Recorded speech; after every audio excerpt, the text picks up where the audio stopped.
प्रणाम साथियों, मैं योगी अरुणानंद मुनि आप सभी का हार्दिक स्वागत करता हूं और आशा करता हूं कि आप सभी कुशल मंगल हैं। साथियों, हम सब लोग सुख, शांति, प्रेम खोज रहे हैं कि हमको सुख मिले, शांति मिले, प्रेम मिले, लेकिन हम उसे खोज बाहर रहे हैं। उसकी खोज जो हो रही है, सुख की खोज जो हो रही है, शांति की खोज जो हो रही है, प्रेम की खोज जो हो रही है, वो अपने से बाहर हो रही है, संसार में हो रही है, दूसरों में हो रही है, धन में हो रही है, संपदा में हो रही है, पद में हो रही है, प्रतिष्ठा में हो रही है, सुख शांति की खोज। लेकिन जब हम सुख की, शांति की, आनंद की चर्चा करते हैं तो यह भूल जाते हैं कि सुख, शांति और आनंद भौतिक जगत की वस्तुएं नहीं हैं, यह आध्यात्मिक जगत के शब्द हैं। और अध्यात्म का जो भी लेना देना है वो अपने आप से लेना देना है, अर्थात आंतरिक जगत से लेना देना है।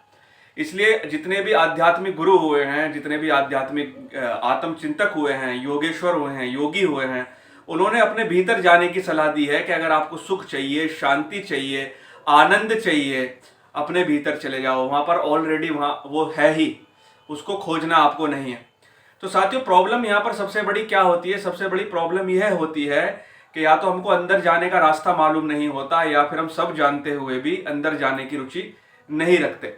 आपने देखा होगा, आप गहरी नींद में सो जाते हैं, ना वहां पर गाड़ी है, ना बंगला है, ना पद है, ना प्रतिष्ठा है, यहां तक कि कहां सोए हुए हैं, क्या हमारा नाम है, उसका भी आपको मालूम होता नहीं है। फिर भी आप एक शांति में होते हैं, यानी कि इस संसार का एक कण भी गहरी नींद में नहीं होता, तब भी आप एक गहरी शांति अनुभव करते हैं। और सोते समय कि कभी कभी तो ये भी बोल देते हैं कि कोई आए तो मना कर देना कि मैं यहां पर नहीं हूं। यानी कि आप संसार से पूरा कट चुके हैं, तब भी इतनी शांति में है। और जब अगले दिन सोकर उठते हैं तो बोलते हैं कि आज मैंने बहुत गहरी नींद ली। 4 दिन किसी को सोने को ना मिले और उसके चारपाई के चारों तरफ 2-3 करोड़ रुपया रख दो, तो भी 2-3 करोड़ रुपया, 5 करोड़ क्या, पूरे जगत का रुपया उसको सुख नहीं दे सकता। तो साथियों, सुख, शांति, संपत्ति, समृद्धि जो आध्यात्मिक वर्ण है, यानी आपको अपने भीतर ही वो चीज मिलेगी। तो गहरी नींद में आपको शांति मिलती है, उससे भी गहरी शांति आपको ध्यान में मिलती है, और ध्यान से भी उच्च कक्षा की शांति आपको समाधि में मिलती है।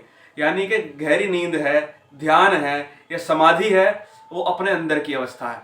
अब आप लोग कहेंगे साहब हमें समाधि की जरूरत नहीं है, हम लोग ये कुछ नहीं करना चाहते। कोई बात नहीं, आप मत करो, लेकिन एक बात ध्यान रख लो, बाहर संसार में इतना मत उलझो कि तुम्हारा जो शुद्ध स्वभाव है, तुम्हारा जो शांति का स्वभाव है, वो बाहर के संसार में उलझकर रह जाए या धूमिल हो जाए। आध्यात्मिक जगत कभी भी आपको धन कमाने के लिए मना नहीं करता, आध्यात्मिक जगत कभी भी आपको संसार जीने के लिए मना नहीं करता।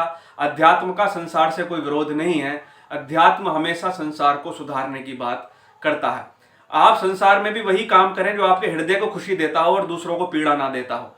जब आपके हृदय की खुशी मिट रही हो और दूसरों को पीड़ा हो रही हो, आपको स्वयं पीड़ा हो रही हो, तो आप गलत ट्रैक पर चढ़ गए हैं। अंदर शांति में रहिए, आनंद में रहिए, और ये बात कंफर्म कर लीजिए, याद रख लीजिए कि बाहर आपको सच्ची शांति, सच्चा सुख मिलना नहीं है। बाहर केवल आप जिंदगी जी रहे हैं और अपने जो अंदर के भाव हैं, जो अपने अंदर की एक आनंद है, खुशी है, या अपना एक जो गुण है उसको अभिव्यक्त कर रहे हैं।